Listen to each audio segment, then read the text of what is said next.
Personnalité très contestée par les propres membres de l'administration Trump, Jared Kushner a la totale confiance du président. Il a reçu pour mission de réordonner le Moyen-Orient selon le « principe de réalité » contre la doxa de chaque camp. Après des succès tangibles en Arabie Saoudite, il s'attaque à la question israélo-arabe. Jared Kushner est une personnalité très secrète dont on ne sait pas grand-chose. Tout au plus qu'il avait une haute opinion de la justice et se destinait à être procureur. Cependant, lorsque son père fut arrêté et incarcéré pour fraude fiscale, il eut la certitude d'une injustice. Selon lui, son père était tombé dans un traquenard judiciaire. Il abandonna alors ses études de droit et tenta de relever l'entreprise familiale de promotion immobilière. Ce qu'il réussit avec succès. Durant cette période, il se construisit l'image la plus lisse possible de manière à se distancier des accusations portées contre son père.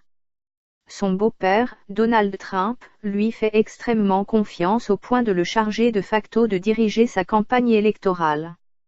Certains de ses adversaires manifestèrent leur surprise devant sa capacité à organiser cette campagne avec des moyens dérisoires et néanmoins de parvenir à la victoire.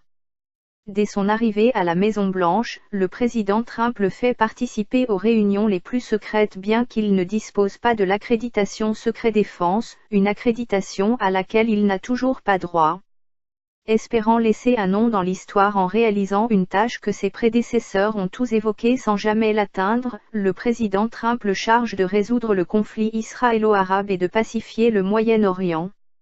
C'est un pari d'autant plus risqué à tenir que le jeune homme, 36 ans, s'est préalablement impliqué aux côtés d'Israël en soutenant financièrement Tsahal et des colonies juives en terre palestinienne.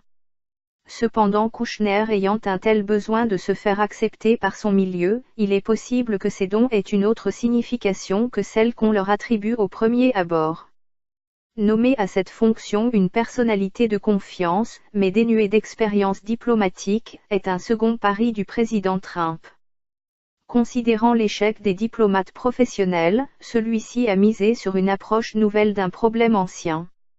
Pour cette mission, Jared Kushner a obtenu un rare privilège, il est le seul haut fonctionnaire dont les entretiens avec des personnalités politiques étrangères ne font pas l'objet de procès-verbaux.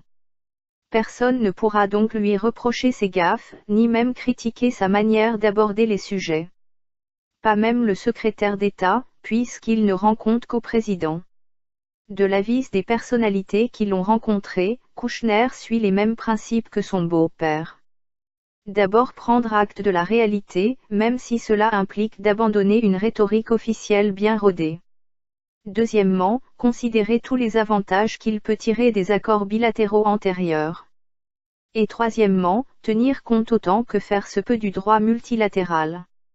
La seule différence avec son beau-père réside dans son mutisme parfait, évitant des déclarations provocantes ou contradictoires comme celles dont use le président pour secouer ses interlocuteurs.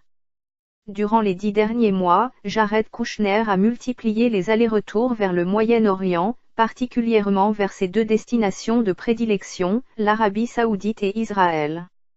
Nous venons d'assister, sans comprendre, au début de son action.